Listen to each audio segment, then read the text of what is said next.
지난 7일 한미정상회담에선 당초 예상대로 양국이 안보 선물 꾸러미를 교환했다. 문재인 대통령은 수십억 달러에 달하는 미국의 군사 장비를 사기로 약속했고, 대신 도널드 트럼프 미 대통령은 한국에 필요로 하는 무기 도입을 허용했다. 그 핵심은 핵추진 잠수함과 최첨단 군사정찰 자산이다. 청와대 고위 관계자는 한일 핵잠에 대해선 지난 9월 뉴욕 정상회담에서 원칙적 합의가 있었고, 도입에 대한 원칙적 부분에선 승인이 난 상태라고 밝혔다.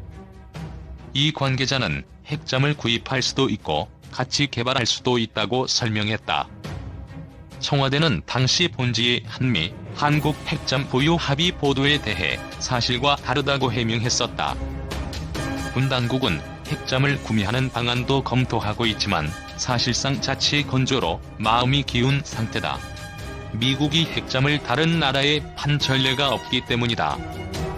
국방부의 핵잠 연구 용역에 참여하고 있는 서균열 서울대 원자핵공학과 교수는 5,000톤급 핵잠을 처음 건조할 경우 잠수함 탑재용 원자로 개발 비용 1,600억 원을 포함해 모두 1조 6천억 원 안팎이 들 것으로 예상한다며, 이후 새 핵잠을 만들 때는 건조비가 줄어 1조 3천억까지 내려갈 것으로 추산했다. 문재인 정부는 임기 안에 핵잠을 진수할 수 있을까? 서 교수는 한국은 역량이 충분해 3년이면 핵잠을 진수할 수 있다고 말했다. 그러나 국가적 사업으로 예산, 인력을 집중할 수 있을 경우란 조건을 달았다. 핵잠을 건조한 영국도 최신형 핵잠 어스튜드급의 경우 1997년 건조를 결정한 뒤 2010년에서야 동급 첫 핵잠을 진수할 수 있었다. 미국이 적극적으로 기술 지원을 하면 건조 시간을 상당히 단축할 수 있을 것으로 군 당국은 기대하고 있다. 핵잠은 연료를 구하는 문제가 쉽지 않다. 핵잠은 농축 우라늄 -235를 연료로 사용한다. 농축률이 높아야 오래 쓸 수 있다. 그러나 한국은 한미원자력 협정에 따라 핵잠 연료로 농축률 20% 이상의 우라늄을 자체적으로 농축하거나 미국에서 사오는 게 제한돼 있다. 트럼프 대통령이 핵잠 보유에 합의한 만큼 향후 한미원자력 협정이 한국에 유리한 방향으로 개정될 가능성이 있다. 청와대는 한미가 합의한 최첨단 군사정찰 자산에 대해선 구체적으로 밝히지 않고 있다. 그러나 복수의 소식통은 9월 정상회담 때 핵잠과 함께 E8 조인트 스타스가 의제에 올랐고 한국의 E8을 판매하는 것을 동의했다고 전했다. E8은 지상 정찰 레이더를 달아 250km 밖의 지상 표적 600여 개를 동시에 감시할 수 있다. 정부 소식통은 군 당국이 도입 절차에 착수했고 미국 업체에 구체적인 데이터와 자료를 요구한 상태라고 말했다. E8은 이동 표적의 종류를 구분하는 능력이 뛰어나다. 그래서 이를 도입할 경우 북한의 이동형 미사일 발사대 추적에 도움을 줄 수 있다. 김형철 전 공사교장은 지상 표적을 잡아내면 바로 전투기 등에 타격을 지시할 수 있다. 킬체인에 적합하다고 말했다. 하지만 E8의 판매는 미국 의회의 승인을 받아야 한다. 또 가격이 비싸다. 98년 기준으로 대당 2억 4,440만 달러였다. 운용 비용을 제외한 수치다. 또 다른 문제는 E8의 기체가 1979년 단종됐다는 점이다. 기체가 구형이라 유지비가 많이 든다. 그래서 미 공군은 이를 신형으로 교체할지를 검토하고 있다. 교체가 확정되면 개발에 시간이 걸린다. 한국군은 빨리 정찰 자산을 갖춰야 하기 때문에 마냥 기다릴 순 없다. 방산업계 관계자는 자칫 구형 E8을 비싼 돈을 주고 사오면서 미국의 바가지를 쓸 가능성이 있다고 말했다. 한미동맹 65년사를 돌아보면 절대적 친미주의자들이 권력을 독점해왔고 권력의 핵심 기반이 친미, 반북 노선이었다. 한국의 친미주의는 군사동맹을 기반으로 하고 자본주의의 확대 재생산을 내용으로 구조화되어 왔다.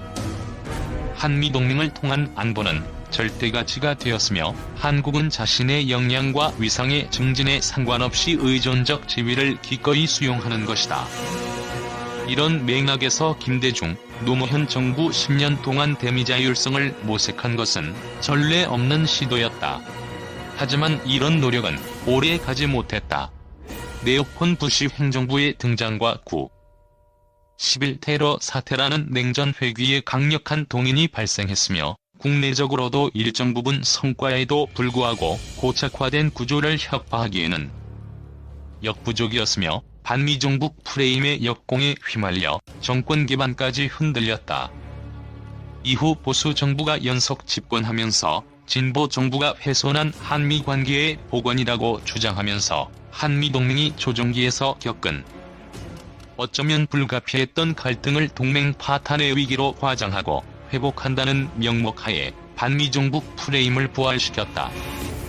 문재인 정부와 트럼프 정부가 출범하면서 한미동맹은 새로운 국면에 들어섰다. 트럼프는 오직 미국의 이익 관철을 위해 품격이나 정당성에 대한 고려 없이 동맹국들에 대한 일방적 압박 수위를 높이고 있다. 여기서 역설적 희망이 보이는 것은 미국이 동맹의 신화를 스스로 깨트리고 객관화와 세속화를 추동하고 있다는 점이다.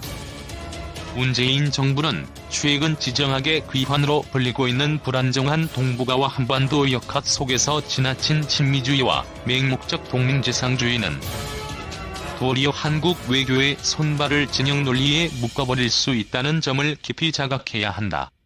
아무리 중요한 한미동맹도 국익보다 앞설 수 없는 수단에 불과하며 신성시될 수는 없다는 확고한 인식 속에서 한반도 평화를 최우선 목적으로 삼고 남북관계 개선을 통해 강대국들의 권력 재편에 소용돌이에 함몰되지 않게 노력해야만 한다. 한국 사회의 인식 체계에는 두 개의 상반된 미국이 존재해왔다. 하나는 우리가 제국주의 일본의 35년 압제로부터 벗어나는데 결정적 역할을 했으며 이후 전쟁과 빈곤의 나락으로부터 구해주고 지켜주는 구원자 또는 보호자의 이미지다. 해방 이후 국가 건설의 과정에서도 미국의 역할은 지대했다. 초기에는 미국의 원조에 의해 그리고 후에는 미국식 시장 자본주의를 받아들여 경제 발전을 이루었다. 분단 구조 고착과 북한으로부터의 지속적인 위협은 군사동맹을 통해 극복해왔다.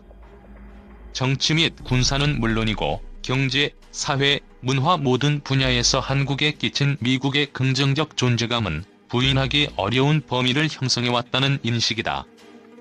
한국 사회 속에 존재하는 다른 하나의 미국은 제국주의 일본의 전쟁 범죄에 대한 단죄도 없이 일본의 부흥을 돕고 오히려 한반도를 희생양으로 삼았던 냉전 패권 대결과 분단의 책임에서 자유롭지 못하다. 또한 대한민국이 경제 발전과 민주화를 이루는 데 있어 미국의 공헌을 전적으로 외면할 수는 없다 하더라도 역사의 여러 지점에서 독재 정권들을 비호했고 패권 경쟁의 수단으로 동맹을 이용해왔다. 마찬가지로 미국식 민주주의가 우리 민주화에 긍정적인 영향을 끼쳤으나 자신들의 이익과 충돌할 때는 쉽게 민주화에 역행하는 선택을 했다. 이런 인식에서 규정되는 미국은 결코 정의로운 구원자가 아니다. 물론 어떤 국가 관계도 일면으로만 인식될 수는 없으며 이중성을 지니는 법이다. 그러나 한국 사회의 인식 체계에 존재하는 두 개의 미국은 상호 영향을 끼침으로써 보다 객관적이고 균형적으로 발전하지 않았고 편향된 이미지만 추종함으로써 이념 분열에 매몰되게 만들었다는데 문제의 심각성이 있다. 특히 전자에 충실한 세력에게 미국은 한국이 반드시 의지해야 할 대상이며 이를 비판하는 사람들은 친북의 프레임을 덧씌워 배척한다. 분단 구조의 고착으로 전자의 미국과는 정당성을 지속적으로 부여받았고 이는 기득권 유지의 핵심인 동시에 대다수 국민에게도 신성불가침의 신화나 상식의 수준이 되었다. 반면에 미국에 대한 비판의 스펙트럼은 배척 속에서 소수 세력으로 힘든 시간을 보내왔다. 독재의 비호 세력이자 제국주의 국가로 비판하면서 미군 철수나 동맹 철폐를 주장하는 급진적 주장부터 비판적이면서도 분단 구조에서는 어쩔 수 없이 의지해야 한다는 현실론까지 다양하다. 한미동맹 65년을 돌아보면 구원자 신화를 지닌 사람들은 인식의 편향성을 유지한 반면 비판적 인식을 가진 사람들은 시간이 흐르면서 다양성과 균형을 잡아왔다고 볼 수 있다. 급진적 반미 세력은 규모도 크지 않았고 국민의 지지를 얻지 못했으며 당연히 권력으로부터 배제되었다. 친미주의자들이 권력을 독점하다시피 해왔고 그 권력의 핵심 기반이 친미, 반북 노선이었다는 점이 편향적 인식의 내구성을 가지는데 막대한 기여를 했다. 이런 가운데 김대중, 노무현 정부 10년은 대미 의존이나 동맹지상주의에서 탈피하기 위해 자율성을 모색한 것은 전례 없는 변수의 출현이었다. 특히 햇볕 정책이라는 이름으로 이전 정부들과는 전혀 다르게 북한을 타도의 대상이 아니라 포용을 통해 점진적인 변화를 이끌어내는 대상으로 간주하였다. 두 진보 정부는 남북관계의 획기적 진전을 이끌어냄으로써 미국의 절대적 영향력 아래에서 한국이 자율성을 거의 행사할 수 없었던 양국관계의 대전환점을 이룬 시기였다. 햇볕 정책은 국민의 지지와 미국의 동의도 획득하게 되는데 이는 진보 정부의 철학적 신념에 의한 노력 때문이기도 하지만 냉전 체제가 붕괴하면서 한반도 대결 구조가 약화된 덕택이기도 했다. 냉전 구조에서는 한미동맹의 존재 이유와 친미 노선의 절대성은 감히 건드리기 어려웠지만 변화의 틈이 생겨났던 것이고 이를 진보 정부들이 적극 활용했던 것이다. 그러나 한국의 대미자율성 모색과 친미주의 신화에 대한 객관화 노력은 오래가지 못했다. 네오콘 부시 행정부 등장과 9.11 테러라는 과거 회귀의 강력한 동인이 발생했기 때문이다. 국내적으로도 일정 부분 성과에도 불구하고 고착화된 구조를 혁파하기에는 역부족이었으며 반미종북 프레임의 역공에 휘말려 정권 기반까지 흔들렸다. 결국 1998년에서 2000년 사이의 짧은 기간을 제외하고 한미의 줄다리기 과정에서 발생했던 파장들을 극복하지 못했고 양극화된 국내 여론도 통합해내지 못했다. 이렇게 된 데는 한미 양국 상황과 동북아 환경 변화에 대한 치밀한 분석을 등한시하고 남북관계 개선만으로 모든 문제가 자동 해결될 것으로 생각했던 진보 세력의 아마추어적 이상주의 탓도 크다. 하지만 미국의 강경일변도의 전략 틀 속에서 김대중의 남북관계의 개선과 한미동맹의 공존 모색은 이론적으로나 현실적으로 결코 용이한 일은 아니었다. 사실 김대중은 미국과의 정책적 이견이 확대되는 어려운 상황에서도 남북관계 개선과 보다 자주적인 대미관계를 이끌어내고자 노력했으나 양국의 보수 진영이 공격하는 것처럼 동맹의 근간을 흔들 의도까지는 없었다.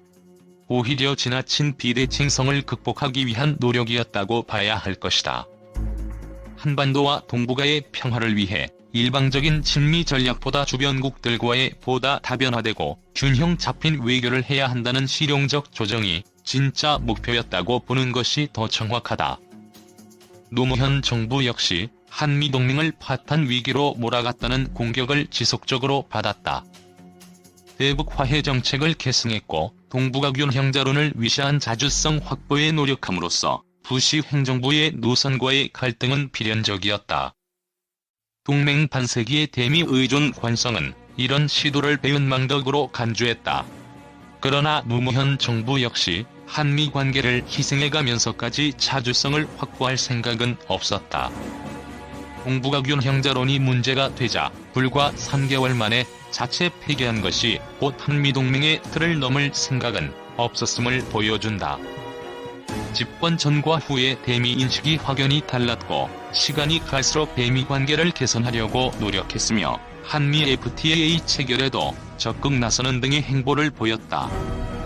하지만 한미 보수 세력들에게 반미 및 반동맹론자로 낙인 찍힌 후였다.